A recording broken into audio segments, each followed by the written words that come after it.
Vamos a iniciar hoy. Quedamos en la clase pasada en el artículo, bueno, vimos el 526, 527, 527A, más o menos hablamos de las atribuciones de los consejos comunales, de la responsabilidad del adolescente. Quedamos allí, creo yo, en el 528, ¿verdad? Donde decía que el adolescente respondía en la medida de su culpabilidad y proporcionalidad de acuerdo pues, al delito, y que se diferencia del adulto en cuanto a la jurisdicción, que es especializada en adulto jurisdicción ordinaria y pues por supuesto en la sanción que se le impone, y en diferentes instituciones procesales que a lo largo pues del seminario vamos a observar, ¿ok? En cuanto al artículo siguiente, que es el 529, habla del principio de legalidad y lesividad. Me permito leerlo. Ningún adolescente puede ser procesado o procesada, ni sancionado o sancionada por acto o omisión que al tiempo de su ocurrencia no esté previamente definido en la ley penal, de manera expresa e inequívoca, como delito o falta. Tampoco puede ser objeto de sanción si su conducta está justificada o no, o lesiona o pone en peligro un bien jurídico tutelado. El adolescente o la adolescente declarado o declarada responsable de un hecho punible solo puede ser sancionado con medidas que estén previstas en esta ley. Las medidas se deben cumplir conforme a las reglas establecidas en esta ley. Este principio principalmente pues abarca el llamado principio de legalidad, que ustedes lo conocen, que efectivamente pues nadie puede ser condenado sin un tipo penal que esté previamente establecido. Ese tipo penal debe estar establecido tanto en la norma sustantiva penal por excelencia, que es el Código Penal venezolano aquí en Venezuela, o en leyes orgánicas o especiales que tipifiquen delitos.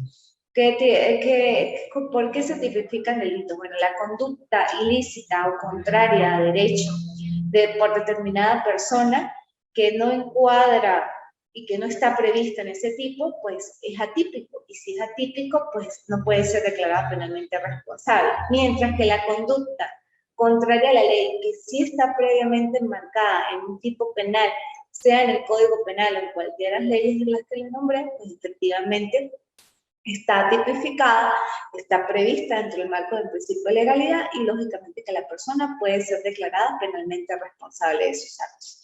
Eso más que todo pues atañe a lo que es propiamente el principio de legalidad y que lógicamente al adolescente pues también lo alberga o lo arropa en el llamado principio de legalidad de los delitos de faltas. No puede ser declarado penalmente un responsable, un adolescente, si del hecho que se le imputa pues no está previsto en ninguna ley.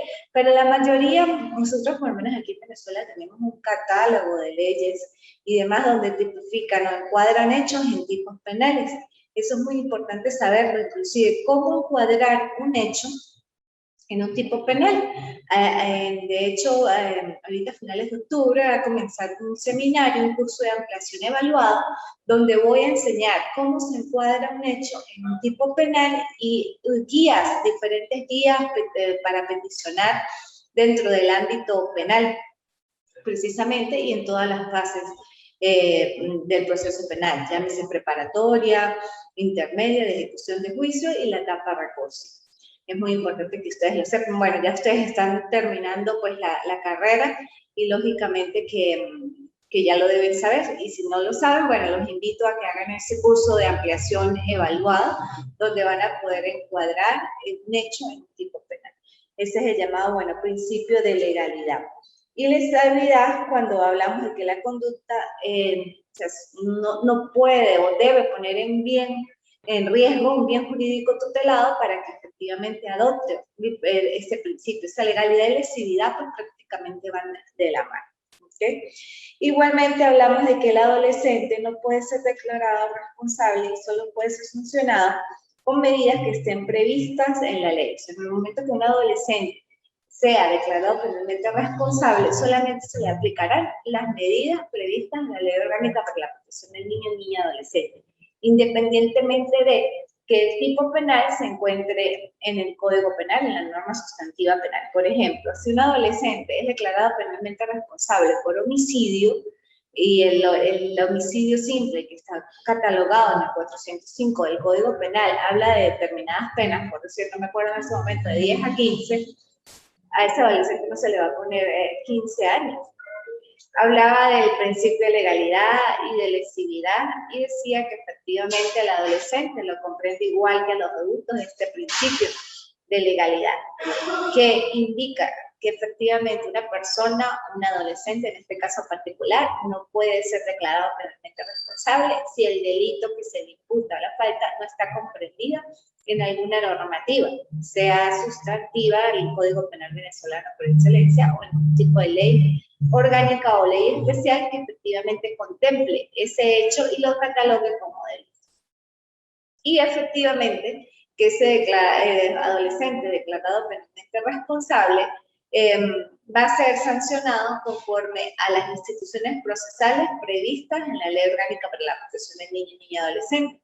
Decía que efectivamente si a un adolescente se le tipificaba un delito de los contemplados en el Código Penal, no se le iba a imponer la pena prevista en el Código Penal, sino la sanción establecida en la Ley Orgánica para la Protección del Niño y Niña Adolescente, que establece pues un catálogo de sanciones, ¿cuáles?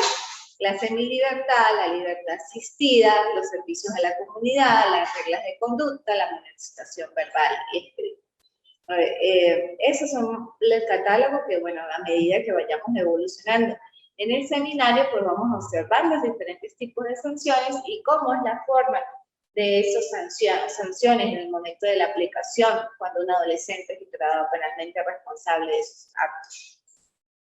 Posteriormente, al principio de esa ley, de la legalidad y lesividad prevista en la ley, sigue la legalidad del procedimiento, que es el artículo 530, y dice de esta manera: para determinar la responsabilidad de un adolescente en un hecho punible y la aplicación de la sanción que corresponda, se debe pues, seguir el procedimiento previsto en la ley.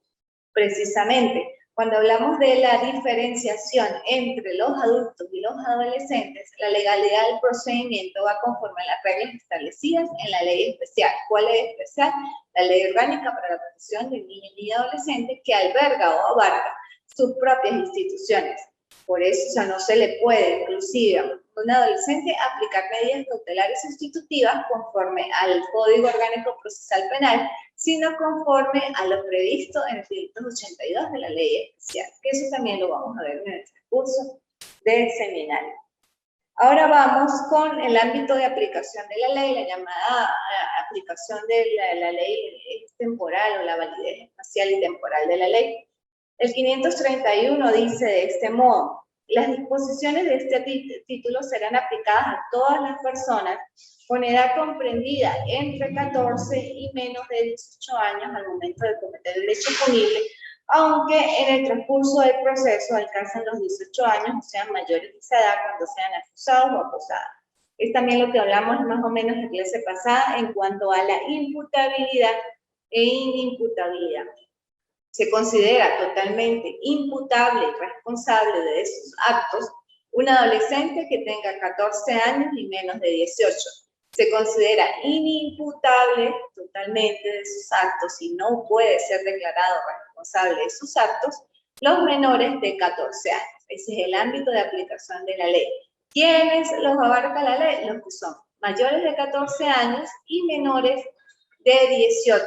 Efectivamente, pues si cometen un hecho delictivo, el sistema de justicia penal juvenil se acciona, hace uso de todas sus herramientas y efectivamente sanciona, procesa al adolescente conforme a las reglas especiales o jurisdicción especializada.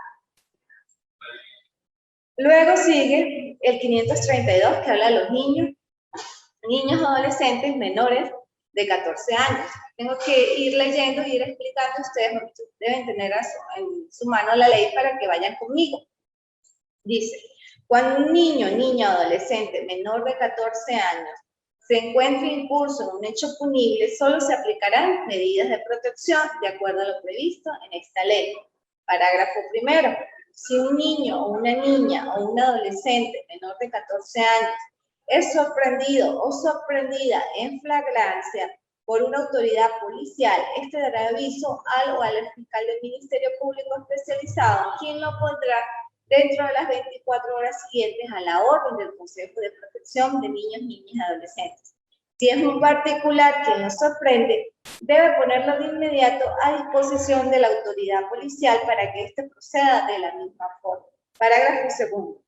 Cuando el resultado de una investigación o juicio surjan evidencias de la concurrencia de un niño, niña o un adolescente menor de 14 en un hecho punible, será remitida copia de lo conducente al Consejo de Protección de Niñas, Niñas y Adolescentes. El Consejo de Protección de Niñas, Niñas y Adolescentes deberá notificar dentro de las 72 horas siguientes de haber conocido el caso a la Dirección Estatal del Instituto Autónomo del Consejo Nacional de Derechos de Niños, Niñas y Adolescentes para su conocimiento. Este artículo 532 prácticamente lo que abarca es la forma de proceder en caso de que un niño, un adolescente menor de 14 años efectivamente cometa un hecho delictivo y qué es lo que se le debe aplicar. Allí en resumida, en síntesis, lo que indica es que se le aplican medidas de protección y que independientemente de la forma de aprehensión, pues tiene que darse cuenta al fiscal del Ministerio Público para que efectivamente remita las actuaciones al Consejo de Protección y posteriormente se hagan las participaciones a la Dirección Estatal de los Consejos de Niños, Niñas y Adolescentes. El Consejo de Protección, una vez verificada la edad de este joven, de este adolescente que tiene menos de 14 años, pues accionará y materializará las medidas de protección que corresponda o concernientes de acuerdo al caso particular, dependiendo también, me imagino, y es así, del hecho punible cometido. Si son hechos punibles, pues graves, pues aplicará medidas de protección un poco más forzosas o reguladoras o de verificación, le hará seguimiento oportuno. Pero como he indicado en las clases anteriores, estas medidas de protección no son coactivas, coercitivas, no hay una forma en todo caso de sancionar al adolescente que no las cumpla, sino eso ya queda como un deber moral por parte tanto de los representantes y del adolescente que cometa hechos delictivos, porque no hay un mecanismo sancionador en el caso de incumplimiento. La ley no lo abarca, ninguna otra ley en Venezuela que indique que habría una responsabilidad por parte de los padres. Sabemos, y eso es algo que los abogados conocemos, pero sin embargo, pues debo decirlo, que en el caso de los delitos, pues lógicamente las responsabilidades son individuales, de eso estamos contestes. Sin embargo, yo considero, en mi opinión, que se debe establecer un mecanismo de responsabilidad subsidiaria con respecto a los padres. En el momento que ese adolescente, menos de 14 años, no cumpla las sanciones, llamar al padre, no para que se le aplique una pena corporal, porque sería injusto, ¿no? El delito lo cometió su hijo, pero sí un tipo de sanción pecuniaria que le duela, también atendiendo al caso, ¿no? Porque también pues hay padres y representantes que no tienen los medios económicos para poder sufragar algún tipo de multa, pero sí hacerle algún tipo de seguimiento, de responsabilidad de que el padre también pues ayude a limpiar algún tipo de servicio comunitario al sector donde vive, donde el bebé, y que el padre pues también se compromete y sienta que si su hijo cometió un hecho delictivo, ¿por qué lo cometió? Porque efectivamente pues el padre no estuvo pendiente, de una u otra manera no ejerció el control social informal. Eso en el caso de los adolescentes que cometen hechos delictivos estando en una familia estructurada o semiestructurada, porque ya los adolescentes que cometen hechos delictivos y no tienen familia, pues lógicamente son otros factores y se aplicarían otro tipo de como cumplimientos o formas de sancionar por el caso de que el adolescente no cumple. Sin embargo, es necesario para mí establecer un mecanismo de regulación en cuanto a esos jóvenes que cometen hechos delictivos menos de 14 años y que no hay una manera de reprimirlos, en todo caso, de reprenderlos como tal sobre ese delito, porque se les haría muy fácil, y eso también es algo de práctica forense, donde se ha visto que los adolescentes a los 13, menos de 14 años son muy ágiles, muy hábiles, y que también adultos los manipulan para que cometan hechos delictivos porque saben que no van a ser sancionados, que solamente se les aplicarán medidas de protección, que no van a quedar detenidos de ninguna manera, no se les va a establecer ningún tipo de sanción corporal y demás.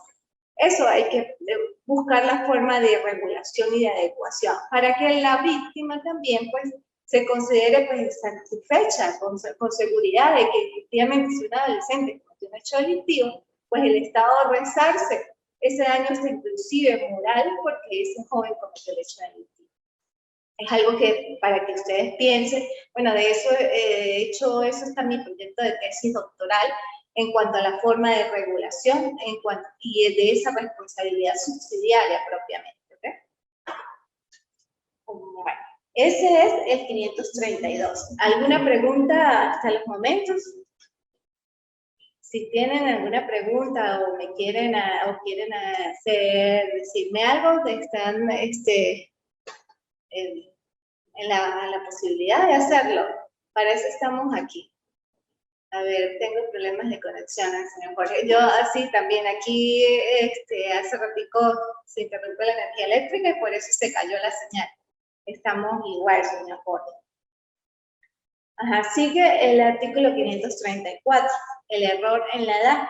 Dice, si en el transcurso del procedimiento, en la ejecución de la sanción, se determina que la persona investigada o imputada era mayor de 18 años en el momento de la comisión del hecho punible, se remitirá lo actuado a la autoridad competente. En caso de procesarse a alguien como adulto siendo menor de 18, se procederá de igual forma. Si resultare menor de 14 años, la remisión será al Consejo de Protección de Niños y Niñas y Adolescentes. Eso es algo que pasa también, no muy seguido, ¿no? Pero sí es algo que efectivamente sucede. Cuando una persona que comete un hecho delictivo por sus características fisonómicas se pudiera presumir que es menor de 18 años, pues, y no tiene una documentación en el momento de la aprehensión, si esa persona es conocedora de la ley y es ágil, va a decir, soy menor de edad, porque sabe que como menor de edad, pues tiene unos principios garantizadores, es un poco más benevolente, por decirlo así, y pues lógicamente pues va a hacer uso de eso. Ajá, dígame, señor Jorge, levantó la mano. Hola, muy buenos días. Buenos días. Hay una inquietud respecto al comentario que estaba haciendo hace algunos minutos, y es si el adolescente está próximo a cumplir los 18 años, pues hablo de 2 o 3 días o 8 días, y como tú nos comentabas, no hay manera de certificar si ese joven ya cumple los 18 años o no. Cumple los 18 años, porque hablamos de 5 o 8 días, cumple los 18 años, ese remanente, por decirlo de alguna manera, ese delito que cometió antes de cumplir los 18 años, pero ya a la fecha tiene 18 años, lo cumplió ayer. ¿Cómo puede actuar la justicia en ese caso? Por favor. Igual, si al adolescente le faltaba, por decir, horas, minutos para cumplir los 18 años, pero cometió el delito teniendo 17 años, 364 días, 10 horas, sigue siendo adolescente, cometió el hecho punible como adolescente y se le castiga conforme a la Ley Orgánica para la Protección de Niños y Niñas y Adolescentes, independientemente que esté a horas o minutos de efectivamente ser adulto. No hay forma ni manera, cometió el hecho delictivo como adolescente, su ley y su juez natural es especializado, sigue siendo, cumple los 18 años, igual se le procesa como adolescente, independientemente de que haya cumplido 18 años. ¿Por qué? Porque cometió el delito siendo adolescente. No se le puede transformar su proceso penal a adulto habiendo cometido el delito como adolescente. Él podrá, supongamos, cumplir 18, 19, 20, 21, hasta 25, supongamos en el caso de que le llegue una sanción máxima de 10 años, deberá con su proceso de adolescente y siempre será tratado conforme a las garantías del sistema de justicia penal juvenil venezolano. No se le va a transformar su proceso en el transcurso del mismo si cumplió la mayoría de edad. ¿Me expliqué, señor Jorge? Ah, ok, sí, entendí. Y hay otra inquietud. Es la misma pregunta, pero si este mayor de edad ya tiene los 18 años, cometió el delito y manipula los elementos probatorios días antes de cumplir los 18 años porque sabe que pues, las sanciones, en este caso siendo ya mayor de edad, ya la pena va a ser menor o con mucha más consideración porque hablamos de un adolescente. En este caso, me imagino que la investigación tiene que ser muy rigurosa para que no haya manipulación y que la persona logre su objetivo, que lo sancionen en vez de que le apliquen penas. Exacto. Sí, por supuesto. En el momento que es aprendido una persona, independientemente de que sea adulto o adolescente, pues los órganos de seguridad se activan para establecer la identidad y verificar la edad. Eso es lo primero que sucede. ¿Quién es el que cometió el hecho delictivo y cuánta edad tiene?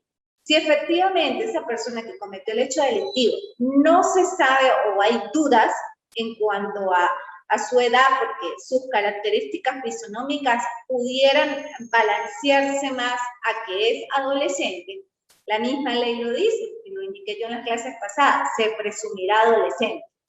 ¿Qué sucede si en el transcurso del proceso se verificó y se comprobó que no era adolescente? Sí tenía rostro de adolescente, su fisonomía era adolescente, pero era adulto, porque ha pasado.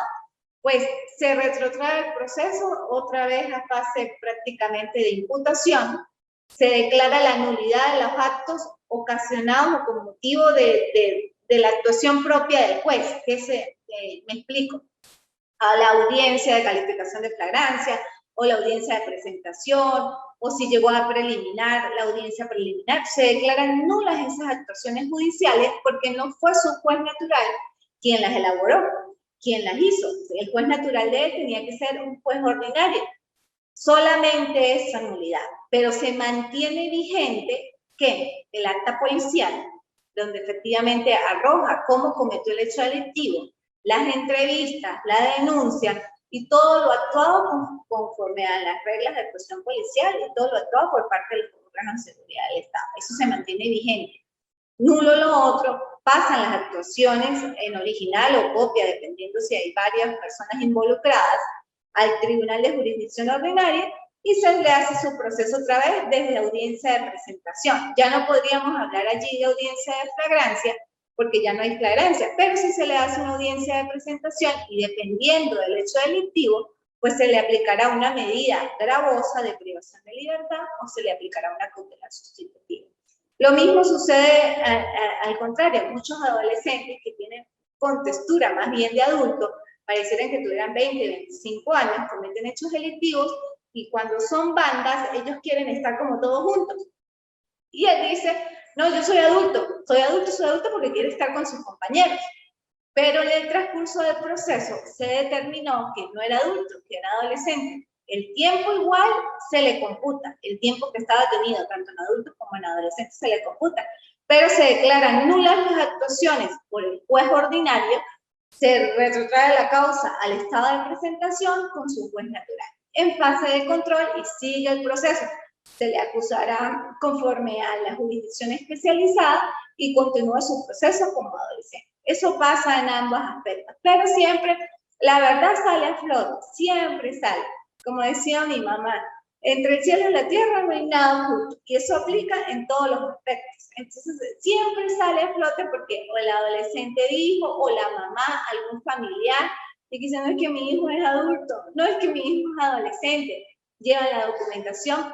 Y si no hay documentación, bueno, aquí por el CICPC hacen las pruebas antropométricas, donde se verifican los huesos, se hace el conteo de la persona y por medio de los huesos y de los dientes se determina efectivamente cuál es la aproximación en cuanto a la edad. Y son pruebas prácticamente de certeza, arrojan uno más del 90-98%, o sea, son mínimas probabilidades que generen la duda, pero si es sobre el 90%, pues prácticamente está generando la certeza de que esa persona efectivamente es adulta o efectivamente es adolescente. Siempre, como te dije, los mecanismos existen y la agilidad procesal y el sistema de justicia siempre sale a flote. En eso, en el tiempo que yo estuve en el Poder Judicial, hacíamos lo necesario por de verdad establecer la verdad de los hechos, porque ese es el fin de la justicia, ¿no? Establecer la verdad de los hechos por las vías jurídicas idóneas. ¿Cuáles son las vías jurídicas idóneas? Pues todos los medios de comprobación, tanto a nivel de experticias como a nivel inclusive de empirismo, en cuanto a lo que uno ve, observa, la forma de socializar inclusive con los representantes, que ellos también ayudan al proceso, y más en materia de adolescentes. Los padres y representantes son coadyuvantes en el proceso penal de adolescentes. Ellos prestan la colaboración, verifican y bueno, todo efectivamente, pues, yo digo que gracias a Dios, pues fluye, ¿no? Fluye. Pero siempre hay que, pues, ponerle corazón, cariño, amor y atención a lo que uno está haciendo en ese momento, independientemente de la función o del rol que cumpla. Si usted es juez, haga su papel de juez efectivamente bien. Si usted es fiscal del Ministerio Público, como titular de la acción penal, ejerce su papel bien, y recuerde que como fiscal del Ministerio Público tiene dualidad de funciones. Es parte acusadora, pero también es parte de buena fe. Cumpla sus dos partes efectivamente. Si usted es defensor, hágalo con ética, no hágalo de ultranza, no entorpeciendo las actividades del sistema de administración de justicia, sino más bien que las cosas fluyan. ¿Para quién? En beneficio de su justiciable, en beneficio de su representado.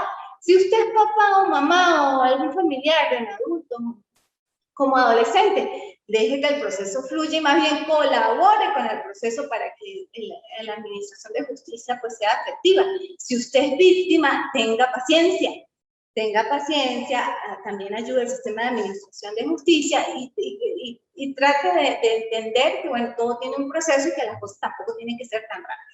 En cada uno de sus roles uno tiene que tener fijación y hacer las cosas bien y con amor. Como también decía mi mamá, ¿las cosas se hacen bien o no se hacen? Así es sencillo. ¿Okay? ¿Le quedó claro, señor Jorge? Sí, profesora. Sí. Quedé bastante satisfecho por la respuesta. Muchas gracias. A la orden, a la orden. ¿Alguien más que quiera hacer algún tipo de pregunta? ¿O socializar o hacer algún comentario? ¿No? Bueno, entonces seguimos. Ajá, el 500, hablábamos del error en la edad, se declaran las nulidades de actuaciones. Ahora el 535, que es concurrencia de personas adultas y adolescentes. Me permito leer. Cuando en un hecho punible o en hechos punibles conexos concurran personas adultas y adolescentes, las causas se separarán conociendo en cada caso la autoridad competente. Para mantener en lo posible la conexidad, los funcionarios y las funcionarias de investigación en los tribunales deberán remitirse recíprocamente copias certificadas de las actuaciones pertinentes. Las actuaciones que se remitan en razón de la incompetencia, tanto en la jurisdicción penal de adolescencia como en la de adultos o las adultas, serán válidas para su utilización en cada uno de los procesos, siempre que no hayan resultado violados los derechos fundamentales. Lo que hablábamos que efectivamente cuando hay adultos y adolescentes, pues se remiten entre los tribunales competentes copias certificadas, y al estar certificadas pues dan plena validez. Si en el transcurso del proceso se declara una nulidad, es lo que yo indiqué, se declaran nulas las actuaciones con respecto al tribunal, pero no las actuaciones propias de la aprehensión. Esas se mantienen vigentes siempre y cuando hay una salvedad, no menoscabe los derechos fundamentales. Allí hablamos un poco de las actas policiales. En las actas policiales tienen que estar debidamente elaboradas. Como un formato de un acta policial bien elaborado, que tenga fecha, hora, organismos actuantes, y muy importante, la individualización de las personas que cometieron el hecho delictivo, así como el hecho delictivo y qué participación tuvo esa persona en ese hecho. Si hay varios, darle a cada quien lo que hizo en ese momento. Hacer un acta policial bien elaborada pues requiere concentración, y dentro del acta policial lo único que va a fluir es esa relación de los hechos, la hora de los hechos, la aprehensión, la forma inclusive en que estaban vestidos, cómo fue la aprehensión, lo que le va a dar garantía y sustento al proceso penal.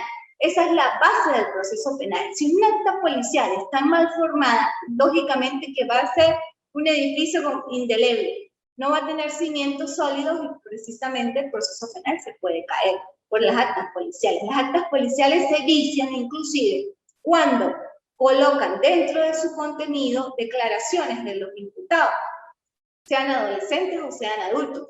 Y eso es una violación a un derecho y garantía constitucional, a un derecho fundamental, precisamente un derecho humano positivizado, y allí, pues efectivamente se puede declarar la nulidad del acta policial, el acto como tal, el proceso se cae por violaciones a principios y garantías constitucionales que necesariamente hay que declarar nulidades absolutas, porque no se puede declarar a un adolescente o a una persona adulta dentro del contenido del acta policial, porque él no está asistido de abogado, y si lo fuera, no es la forma de proceder. Él tiene que declarar ante su juez natural, libre de apremio, sin coacción, sin tortura, conforme al artículo 49.5 constitucional de nuestra República Bolivariana de Venezuela.